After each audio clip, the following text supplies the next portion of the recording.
Salut tout le monde, c'est Clems. Alors, une vidéo en français. Ça fait presque bizarre de parler français, mais je vais essayer de faire de mon mieux. J'ai tellement pas l'habitude que j'ai l'impression d'avoir un vieux accent, mais c'est pas grave. Alors, c'est la vidéo questions-réponses. Donc, j'ai demandé à mes abonnés il y a quelques mois sur une autre vidéo vos questions, en fait. Qu'est-ce que vous voulez me poser par rapport aux outils que j'utilise, par rapport à l'art en général, le métier, les écoles, tout ça, et aussi des questions personnelles. Et donc j'ai beaucoup de questions, il y en avait pas mal en anglais, donc je les ai traduits et j'ai rajouté les questions françaises pour que tout le monde ait des réponses correspondant à ces questions, mais aussi aux questions des autres, parce que j'estime que c'est important et parce que ça peut intéresser beaucoup de gens. Et je sais qu'il n'y a pas beaucoup d'informations sur YouTube en français, et je sais aussi que certains, enfin une personne s'est plainte que je ne faisais pas cette vidéo française, donc je vais essayer de faire de mon mieux et de prendre le temps de faire les deux versions quand c'est important. Donc c'est parti parce qu'il y a beaucoup de questions, donc je vais faire de mon mieux pour que ce soit pas trop long. Alors je vais pas donner les noms des pseudos parce que c'est franchement ennuyeux, je vais juste répondre aux questions. Alors, donc on a quelqu'un qui m'a demandé où je vis. Alors je suis française, je vis en France. Pour ceux qui connaissent, j'habite en Auvergne, à Clermont-Ferrand. Je ne vais pas donner mon adresse, mais en gros, voilà. Clermont-Ferrand. Ville très sympathique, qui est pas très loin de la mer, pas très loin de Lyon, pas très loin de Paris, donc j'aime beaucoup cet endroit. Ensuite, depuis combien de temps es-tu intéressée par l'art? Si vous vous demandez, c'est que je lis mon écran en fait. Donc depuis combien de temps je suis intéressée? En fait, il y avait, aussi loin que je me souvienne, je crois que c'est depuis toute petite, comme n'importe quel enfant, j'ai dessiné. Et ma maman m'a toujours dit que ben voilà, j'étais dedans dans le bain, quoi. Comme ma mère était aussi comme ça. Elle dessinait beaucoup, elle lisait beaucoup de livres, elle était dans son monde. Et donc j'ai un peu eu le virus. Mais en fait, il y a un moment dans ma vie qui était euh, où j'ai un peu basculé dans ce monde-là. J'avais 10 ans et demi à peu près. J'étais en CM1 si je me souviens bien, donc c'était peut-être 10 ans en fait. Et il y avait un concours de dessin en fait dans l'école.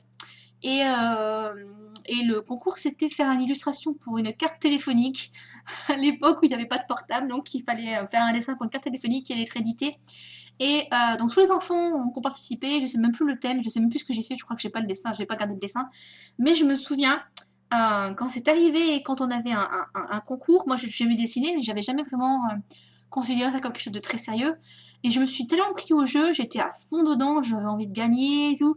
Et j'ai vraiment, mais j'ai mis tout ce que je pouvais là. J'ai mis mon cœur dedans, dans cette illustration qui sûrement n'était pas terrible. Et j'ai pas du tout gagné le concours, mais j'étais hyper fière de moi et hyper heureuse. Et j'ai pris tellement de plaisir. Et vraiment, quand j'ai fait ce dessin-là, j'étais dans ma tête, c'était je veux faire ça toute ma vie. J'ai décidé du jour au lendemain, j'ai décidé, c'est mon métier plus tard, je vais être artiste. Peu importe où, comment, quand, j'en ai rien à faire de qui dira quoi. J'ai dit, je serai artiste. Et donc j'avais 10 ans et demi, et aujourd'hui j'ai 27 ans. Donc ça fait 17 ans que je suis dans le bain. Et la deuxième chose qui m'est arrivée, c'est quand j'avais 13 ans. Euh, où là j'étais vraiment, voilà, j'étais au collège et tout, j'étais la meilleure en dessin dans mon collège. Et j'étais à fond dedans, quoi. J'ai dit, mais moi, c'est mon truc, je suis douée pour le faire, donc je vais aller au bout, je vais être là, voilà, c'était vraiment mon centre d'intérêt principal, le dessin, le dessin, le dessin, le dessin, tout le temps, le dessin. Donc ouais, ça fait sacrément longtemps. Alors, est-ce qu'il y a quelque chose que tu ne sais pas faire? Ça m'a fait marrer ce commentaire. Quelqu'un qui me demande, mais il y a un truc que tu sais pas faire. Des milliers.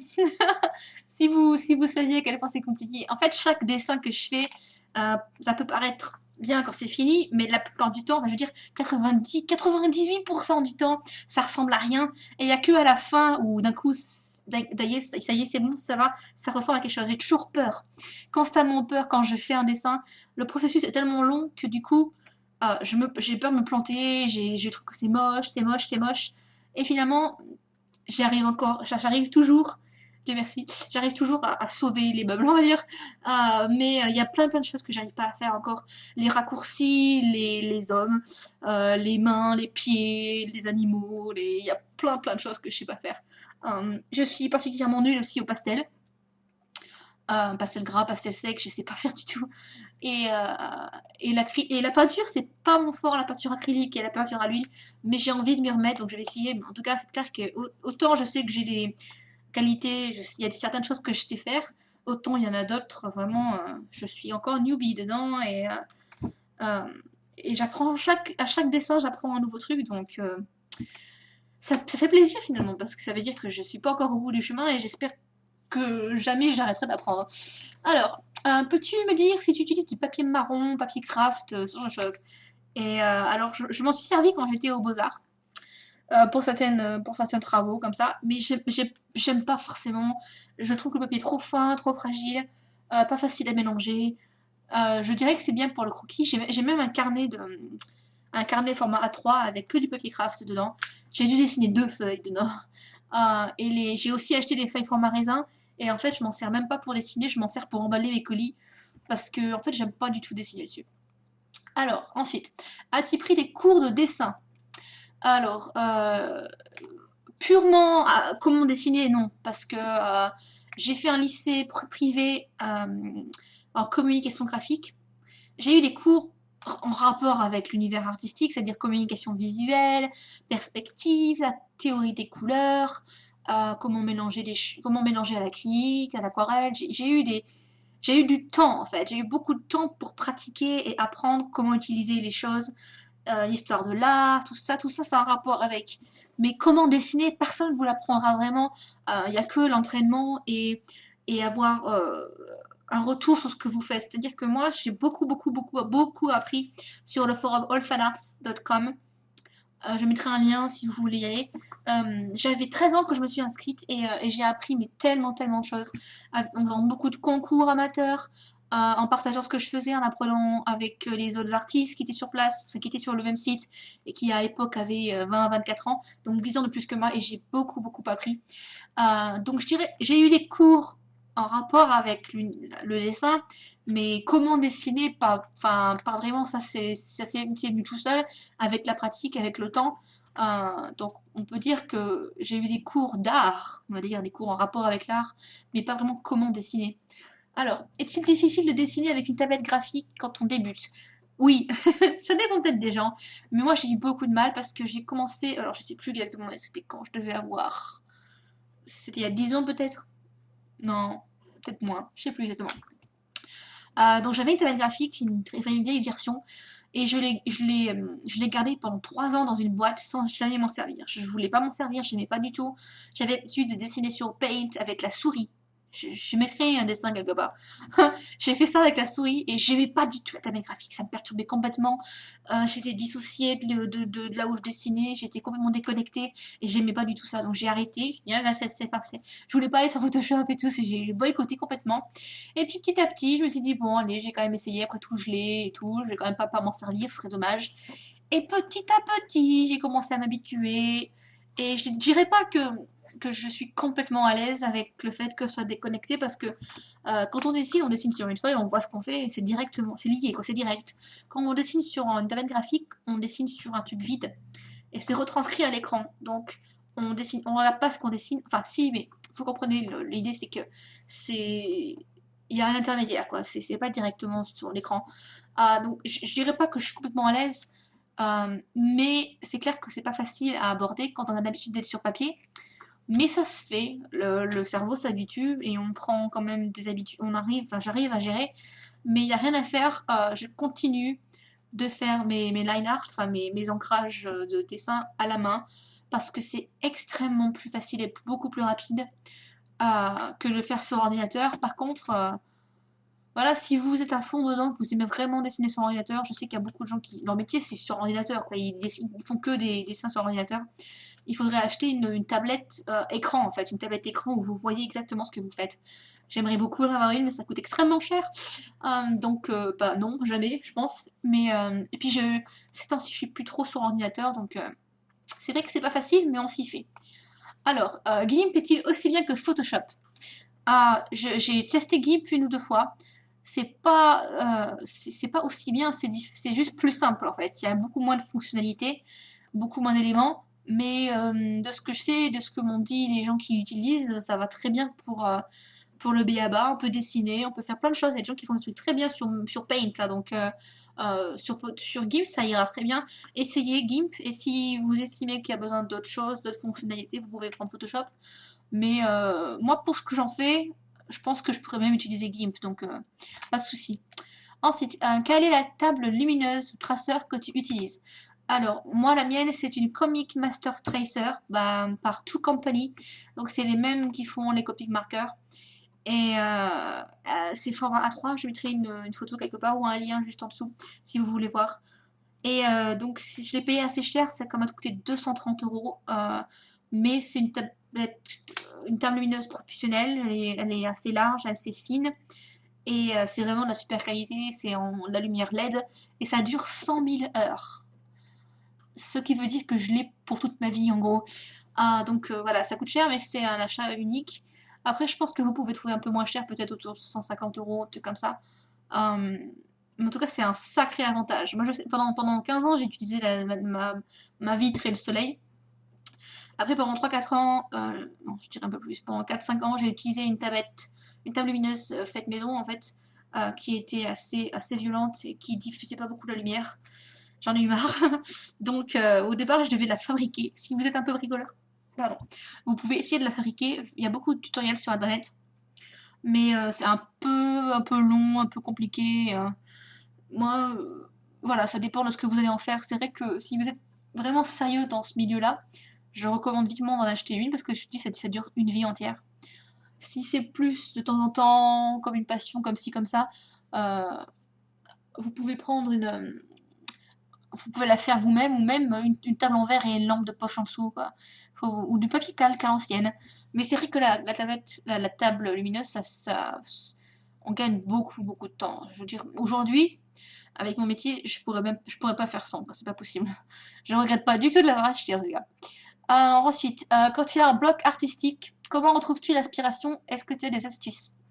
Euh, je pense que tous les artistes passent à travers ça. J'ai des blocs tout le temps en fait. Je dirais même que je suis jamais vraiment satisfaite de la direction que je prends. Je ne cesse jamais de me dire mais non, faut que je fasse autre chose. J'ai déjà fait ça. J'aime pas trop. Je sais que c'est important de définir une direction, son style, quelque chose qui est unique ou en tout cas dans lequel on peut se dire ok, ça c'est fait par Zach Webs. Tu reconnais ton truc. Mais j'ai pas envie non plus de faire toujours la même chose en fait. Je faisais de trouver l'équilibre entre être reconnaissable mais ne pas être toujours pareil. Parce que autant il y a des artistes, apparemment ça les gêne pas trop, mais sur Facebook, YouTube, n'importe où, je vois des gens qui font toujours la même chose. Toujours, toujours. C'est-à-dire, même, il n'y a pas de thème vraiment différent. Le style, le traitement graphique, la couleur, tout est pareil. Et moi, vraiment, ça me gave au bout d'un moment. C'est quand c'est toujours pareil. Je dis, mais j'ai déjà fait ça, faut que je change autre chose.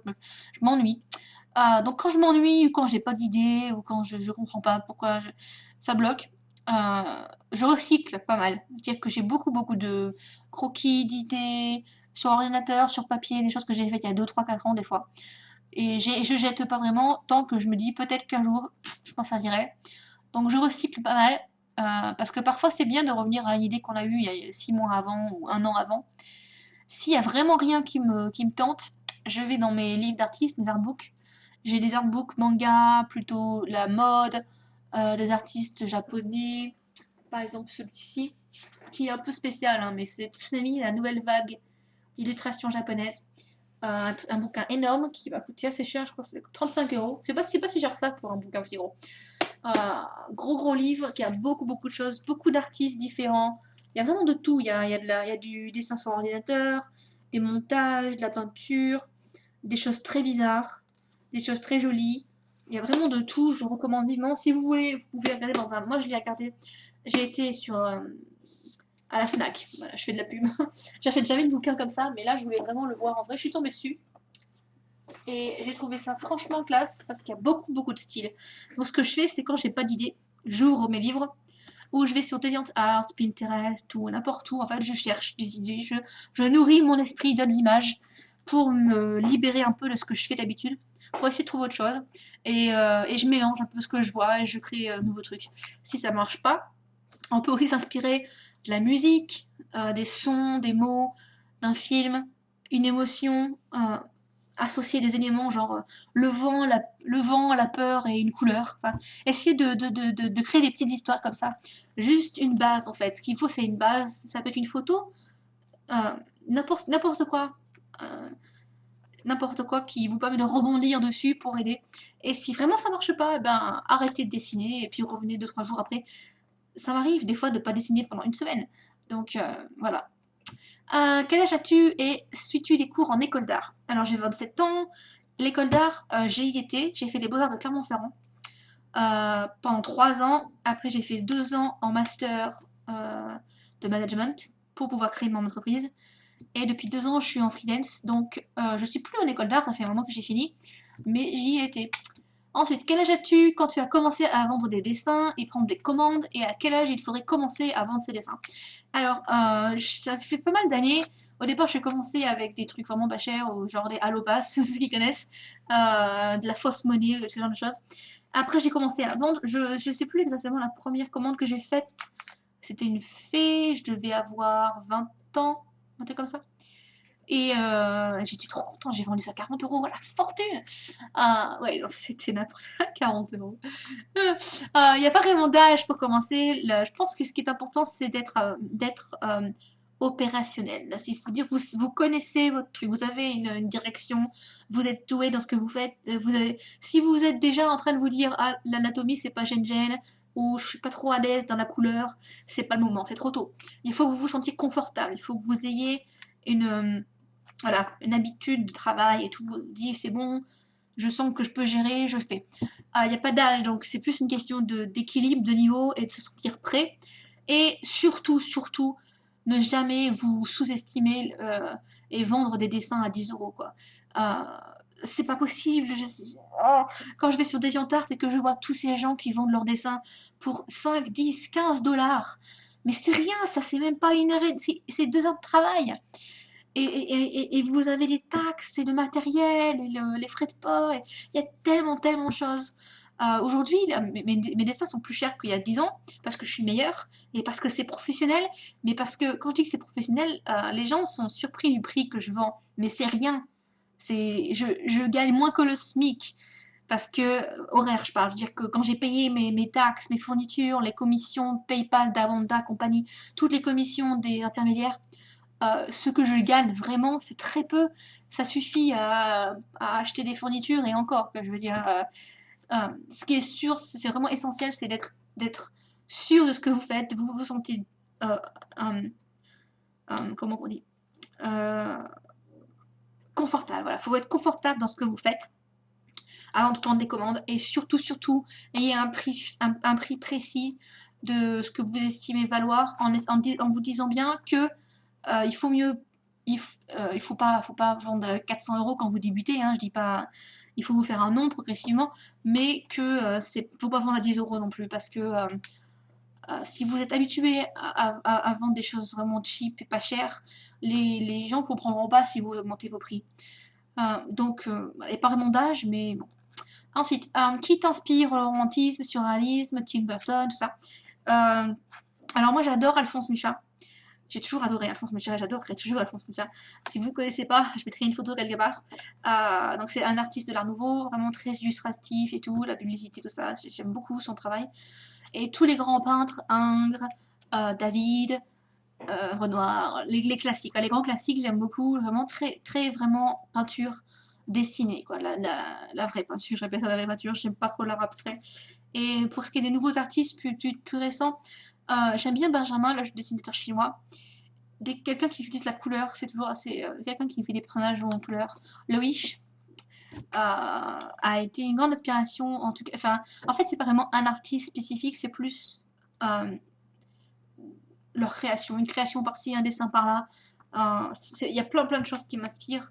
Les fleurs, la nature, la douceur, la beauté. Il y a tellement d'éléments que. Mais j'ai pas vraiment un artiste ou je peux pas nommer quelqu'un qui m'inspire quand je dessine, c'est un mélange de plein de choses.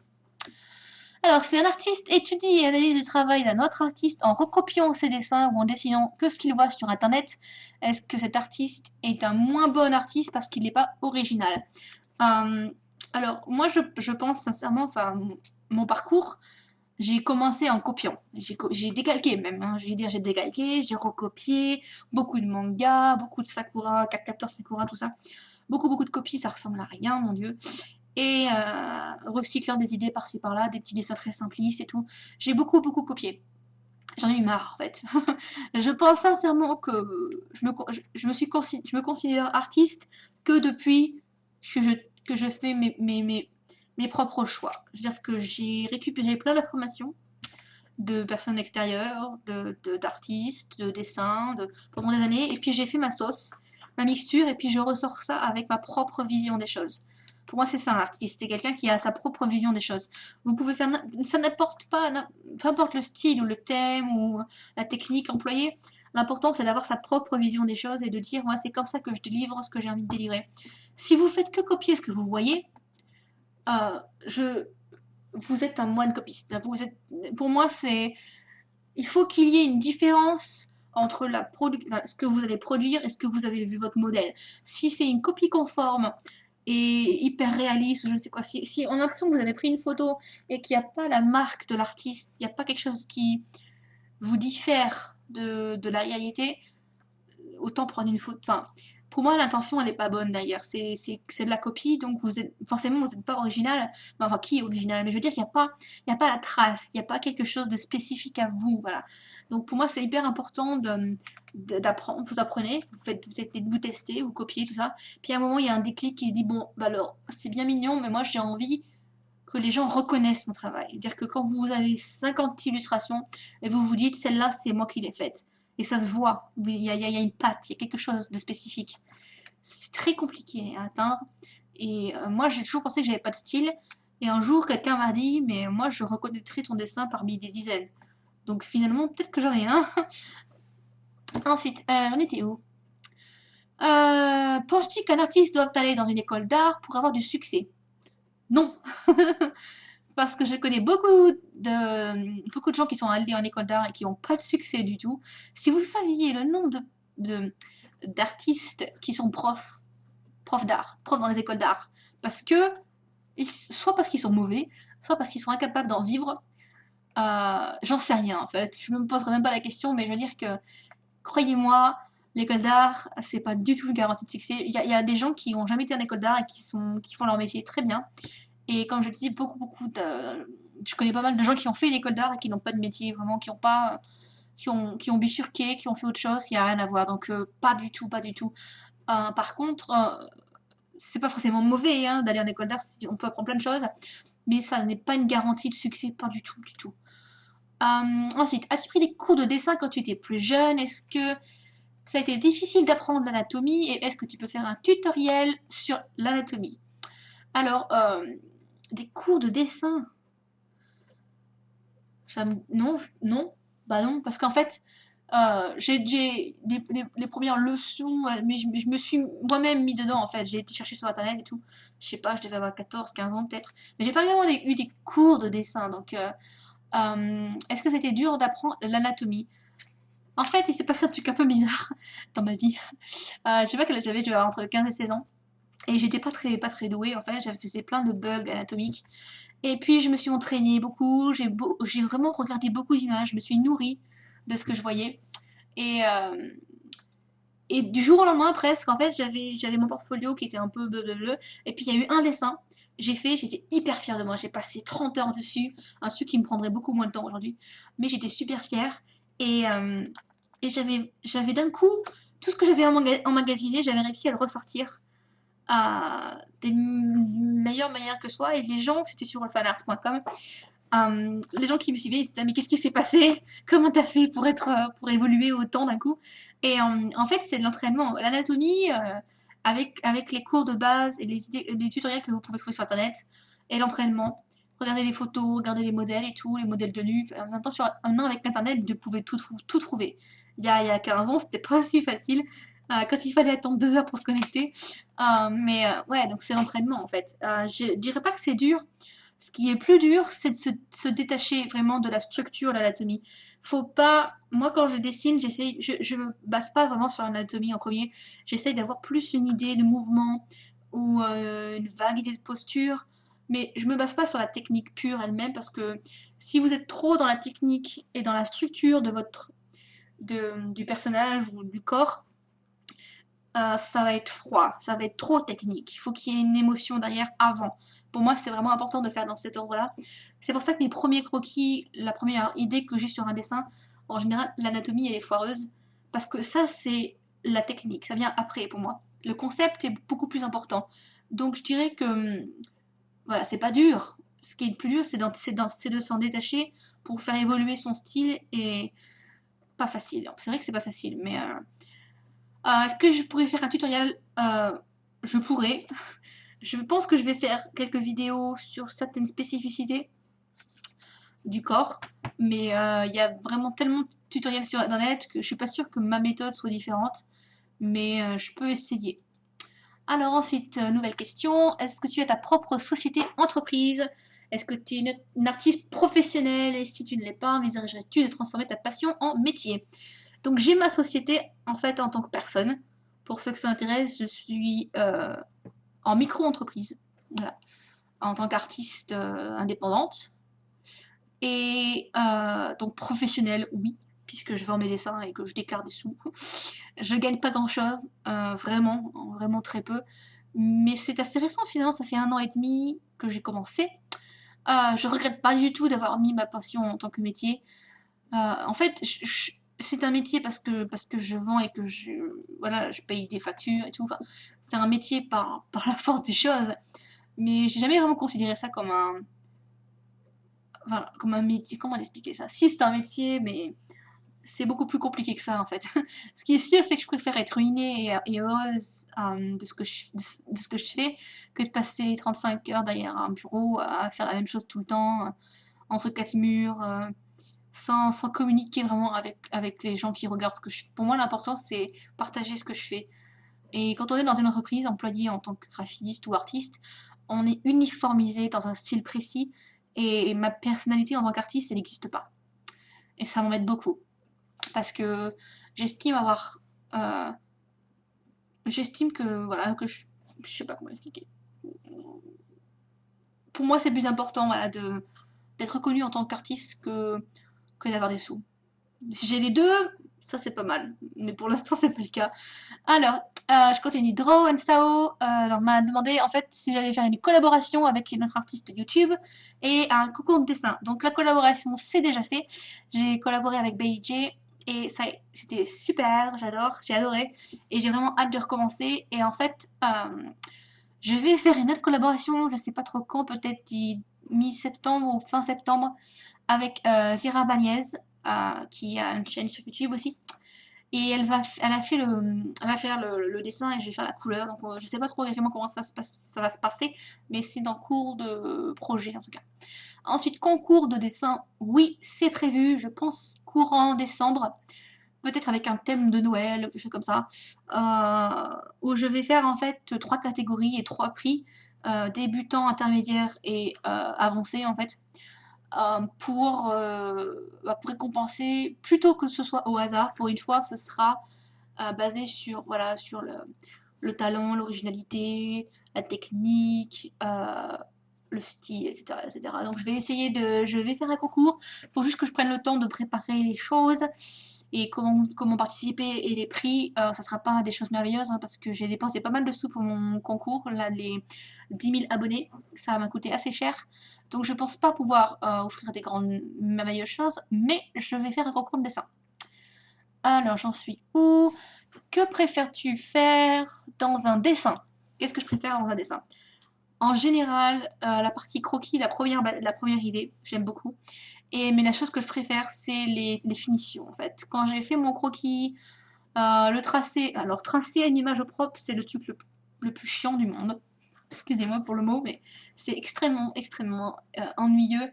La couleur elle-même, en fait, j'aime bien le processus, mais je perds vite patience. J'aime pas parce que ça ressemble à rien au début. C'est toujours très compliqué.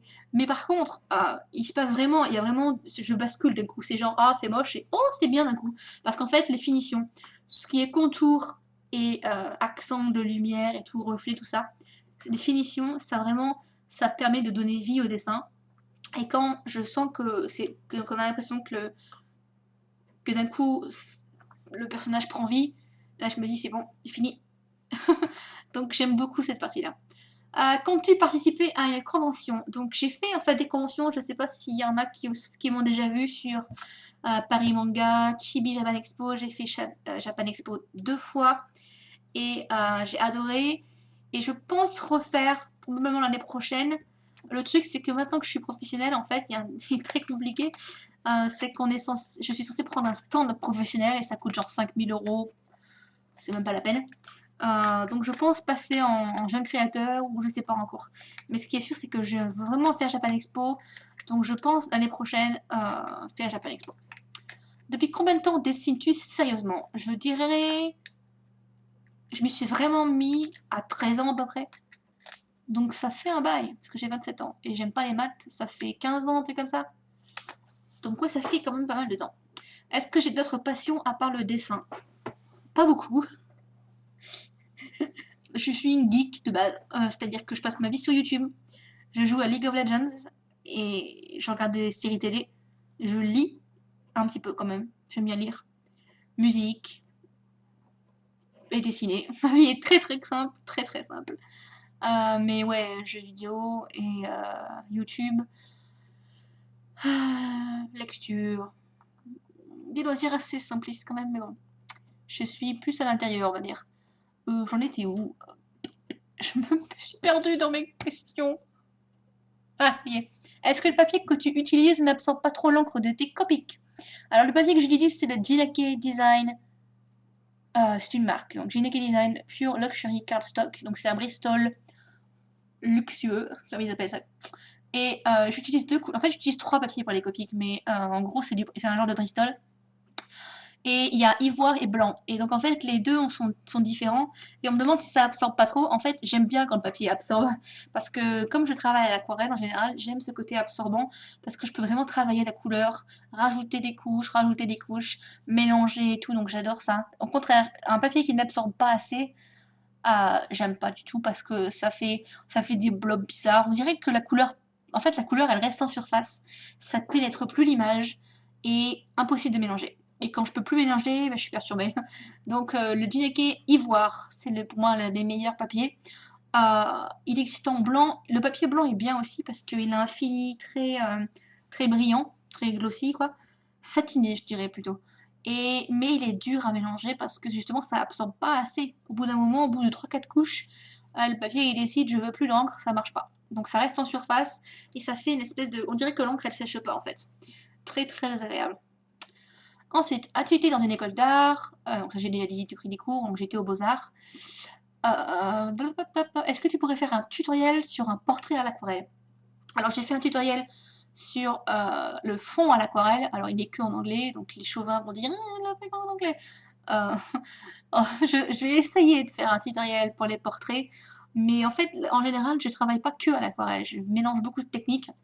Du coup, je peux pas dire faire un tutoriel sur l'aquarelle parce qu'en fait, je suis pas assez je me rate la plupart du temps. C'est-à-dire c'est pas beau et j'essaie de rattraper, je sauve les meubles avec d'autres outils, Copic ou crayon de couleur. Donc pour l'instant c'est pas prévu, mais si je m'améliore, je vais essayer de travailler que à l'aquarelle et si j'arrive, je ferai un tutoriel. Alors, est-ce que tu utilises de l'encre comme les Colorex de chez PBO? Alors j'en ai utilisé beaucoup quand j'étais au Beaux-Arts, les Colorex, donc j'aime bien la traité des couleurs et tout, mais c'est beaucoup plus compliqué à mélanger, ça sèche trop vite et ça fait des grosses taches sur mes dessins. Je suis pas fan, mais j'aimerais bien m'y remettre un peu parce que vu que j'ai des réserves, autant en servir, mais pour l'instant pas vraiment. Alors, quel papier et stylo d'ancrage d'utilisation que tu possèdes et conseilles? Donc, j'utilise tellement de marques, j'ai dû tester 10 marques de liner, enfin d'ancrage. Ils sont tous bien en fait. J'ai pas vraiment de préférence comme ça ni comme ça. C'est vrai que les Copic Multiliner ils sont bien, mais ils sont un peu fragiles et l'encre est pas très très noire. Moi, ce que je recommande, c'est vraiment un stylo. Si vous êtes à fond dans l'ancrage noir, faut que ce soit un vrai noir, pas un noir un peu terne ou un gris foncé, quoi. Par contre, j'utilise beaucoup les Staedtler Triplus Fine Liner. J'en ai pas ici, mais en gros, c'est les. Staedtler, c'est la marque. Il y en a à Gilbert Joseph. Petite pub au passage. J'ai 30 couleurs et je les aime beaucoup. Donc je pense qu'ils sont très bien. Et pour les papiers, ça dépend vraiment de votre technique en fait. Si vous êtes beaucoup dans le dessin manga, tout ça, les comics, Le Deleter et les Comic Paper, il est très bien. Le Bristol, le papier d'illustration, voilà, ce genre de papier. Le Bristol, c'est pas mal. Par contre, si c'est pour la couleur, attention avec les stylos d'ancrage, parce que dès que c'est un papier à dessin, la, le grain du papier va vous empêcher de faire des lignes très précises. Donc ça dépend en fait de la technique que vous utilisez. C'est pour ça que j'ai plein de types de papier et plusieurs marques de stylos d'ancrage. Alors ensuite, comment dessiner mieux sur Paint, sur Photoshop, comment je peux faire pour devenir meilleur sur ordinateur. Alors, en fait, pendant des années, j'ai dessiné sur Paint, comme je disais, j'ai pas écouté la tablette graphique et j'ai dessiné sur Paint. À la souris. Il y a des gens qui font un truc à la souris, c'est des dieux. Et là, genre Mona Lisa, la Mona Lisa sur Paint, oh my god. Pour être meilleur sur Photoshop et sur ordinateur, il faut vous voyez l'image, votre papier, votre feuille sur ordinateur comme une toile. Il faut vraiment la considérer comme une toile de peintre et travailler par couches successives et éviter les fonctions bizarres, sélectionner ou les outils étranges. Restez avec le pinceau, la gomme, vraiment des outils que vous auriez sur papier, quoi. Il faut vraiment le considérer comme ça et tirer avantage des couches, les calques, hein, comme ça vous pouvez quand même travailler. Mais il faut vraiment la considérer comme une extension d'un papier. Moi, je travaille quand même pas mal encore sur ordinateur. J'ai pas trop fait ces temps-ci des dessins sur ordinateur, mais par exemple, tout ce qui est line art ou ancrage de mes dessins, je le fais toujours à la main encore. Je n'arrive pas du tout à le faire sans ordinateur. J'ai pas même après des années de pratique, j'ai pas encore le geste vraiment. C'est pas précis, c'est trop long. Ça va beaucoup plus vite sur papier. Mais voilà, devenir meilleur, c'est juste, il faut le voir comme une feuille de papier et rester sur les outils de base, quoi. Tutoriel sur Photoshop. Donc je disais en fait, comme c'est un logiciel très complexe, en fait c'est comme si vous me demandiez comment expliquer ça, un tutoriel sur les Copic markers. Il y a tellement de choses à dire, tellement de choses à montrer, choisir les couleurs, les techniques, comment utiliser tel motif et tout. Enfin, en fait Photoshop c'est tellement complexe, tellement long que c'est pas un tutoriel sur Photoshop, il faudra en faire 10 ou 15 où on pourrait faire des heures et des heures. Donc pour l'instant non, mais j'y réfléchirai. Je suis plus sur traditionnel, hein, c'est ma période, j'ai fait beaucoup de dessins sur ordinateur pendant 3-4 ans, donc j'en ai un peu marre. Donc je suis sur papier, et quand j'en aurai marre d'être sur papier, on verra si je fais un tuto sur Photoshop. Alors, dernière question. Alors, d'après vous, quelle est la meilleure façon de s'améliorer et comment partager son art? Pour moi, la meilleure façon de s'améliorer, c'est précisément de partager son art. Vous pouvez être le meilleur du monde, si vous ne montrez pas ce que vous faites, vous évoluerez jamais. Il y a plein de gens sur YouTube qui, pour moi, ils sont là showing off. C'est genre, je me montre, regardez ce que je fais, je suis trop douée, mais je parle jamais aux gens, je montre pas mon visage, j'ai pas de retour et j'essaye pas d'avoir un retour. Je suis juste là pour montrer ce que je fais. Et je trouve ça extrêmement dommage. Moi, sur YouTube, enfin aujourd'hui avec Internet, il y a 15 ans c'était un peu plus compliqué, mais aujourd'hui il y a tellement de médias, Facebook, Twitter, Instagram, euh, YouTube, tous les sites de partage ou ça, vous avez de multiples moyens de partager ce que vous faites et d'avoir un retour. Pour moi, pour être meilleur, il faut avoir un retour. Et pas que des gens qui vont vous dire « Oh, c'est merveilleux ce que tu fais ». Ça fait toujours plaisir d'entendre « C'est génial » et tout. J'adore, hein, je dis pas, hein, ça motive et tout, je me lance des fleurs, je suis super contente.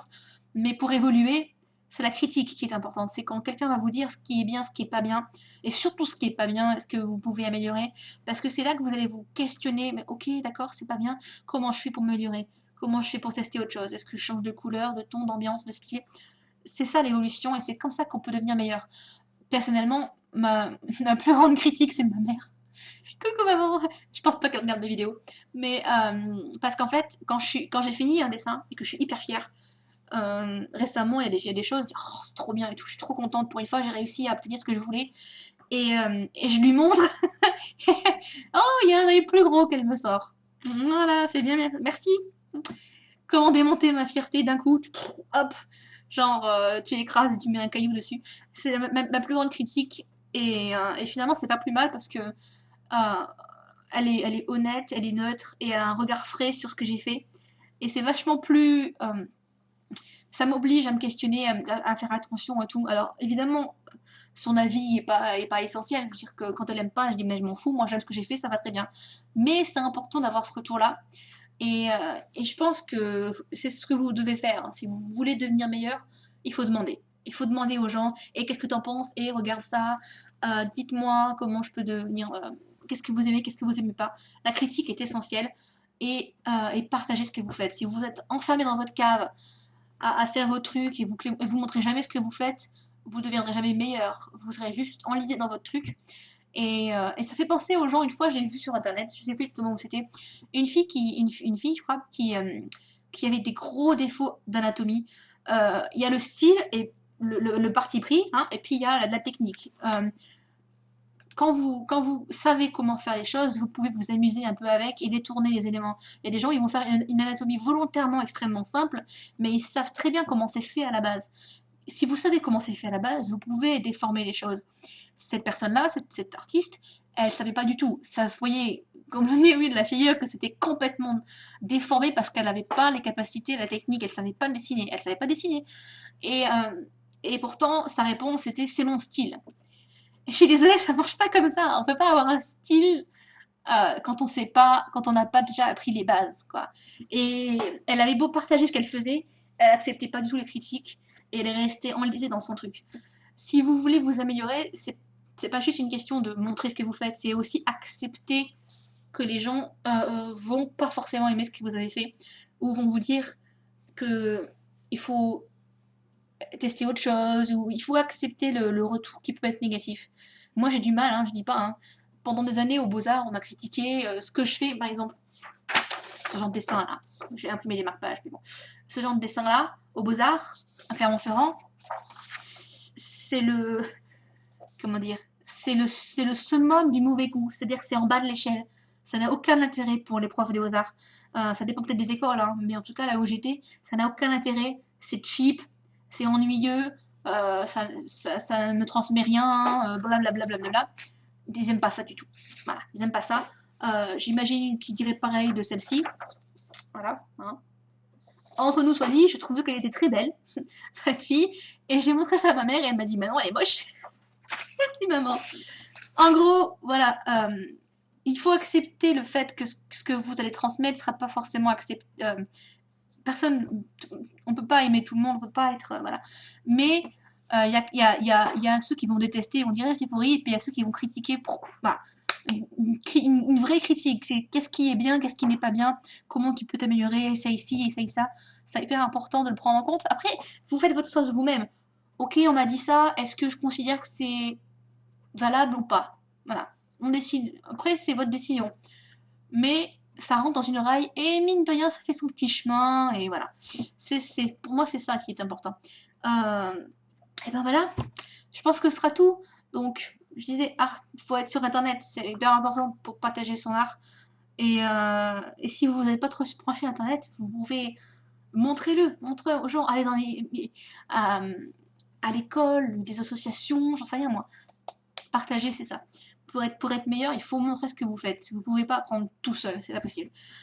Donc voilà, je sais c'est un peu long, j'espère qu'il y a encore des gens qui regardent la vidéo. Ça faisait longtemps que j'ai pas parlé en français, ça m'a fait du bien. Et donc je pense que ce sera tout pour cette vidéo, j'espère que ça vous a plu. Si vous avez d'autres questions, des requêtes, des idées de vidéos, n'hésitez pas, commentaires en dessous de la vidéo. Vous pouvez aussi regarder les liens, j'ai des boutiques en ligne, Facebook, tout ça, juste en dessous aussi. Et qu'est-ce que je voulais dire d'autre? Je pense que ce sera tout. Voilà. Donc j'espère que vous allez bien, tout le monde va bien. Et je vous dis à très vite. Bye bye.